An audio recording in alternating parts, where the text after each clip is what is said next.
Hey, good morning, everybody. Welcome to a Wednesday edition of 5 Minutes with Phil. We've hit the midweek, and we are in the midst of doing a Holy Week series of 5 Minutes with Phil. We're basically taking a look at different moments in the story of Jesus going to the cross.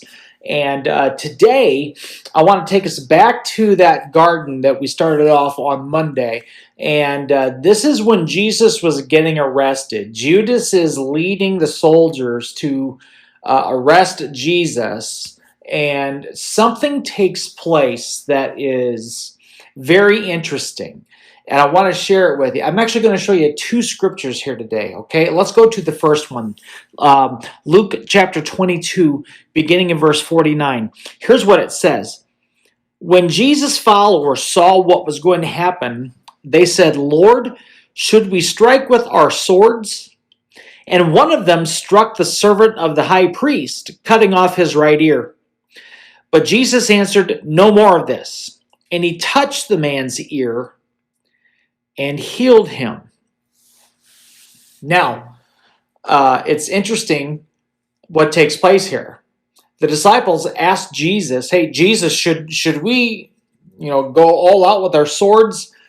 And Peter doesn't even wait for an answer. He just grabs the sword and he strikes. Oh, how do I know it's Peter? Look at the screen. John chapter 18.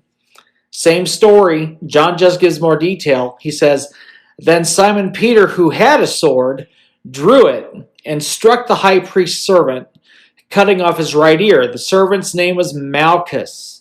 And Jesus commanded Peter, 'Put your sword away. Shall I not drink the cup the Father has given me?'" Well, here we go with Peter again. This time, Peter and the disciples asked Jesus, "Should we strike these people with our swords?" And without waiting for an answer, Peter cuts off the ear of a man by the name of Malchus. Now, Malchus was the servant of the high priest, the scripture says. Okay, he was not a soldier. He was not a soldier. But his ear got cut off by one of Jesus' followers. I want to talk about those of us who have ever been hurt by one of Jesus' followers. Or maybe we've been following Jesus for quite some time, maybe like Peter. We consider ourselves pretty close to him, but we've hurt somebody. It's usually not with swords or fists that we do that, but often it's with our words and with our actions. I appreciate Jesus' response here. Jesus didn't say, "Yeah, you get him, Peter. Way to stand up for me. This is good." Jesus said, "Put your sword away. No more of this." In other words, Jesus was saying, "Peter, you are messing up what's supposed to be taking place in these next few hours."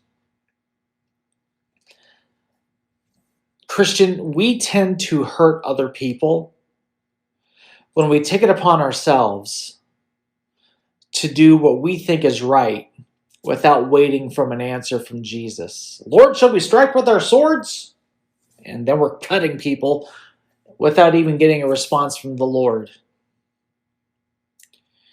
And I think that we as Christians, we need to learn to be a lot less hurtful and really excel at listening to what Jesus has us to do. Now, can I speak to the people who have bloody ears laying on the ground? You can identify with Malchus because you've been hurt. Somebody said something, somebody did something, and it really got to you. In fact, maybe you've never gotten over that. Just as Jesus picked up that ear and he healed Malchus's head, he made everything right and he made it new. The Lord wants to pick up your hurt, whatever that is, and he wants to heal it. He wants to make it like you were never, ever hurt to begin with. So whatever end of the sword you're on, if you're on the end that's hurting people, put your sword away. If you're on the other end where you've been cut, you've been hurt by somebody seemingly close to Jesus, let Jesus heal your hurt. Because today he's here to do that. Ask him, Lord, please heal the hurt that I've been through. I'm out of time. I got to let you go. I love you. I hope that blessed you today. We'll talk to you later. Bye-bye.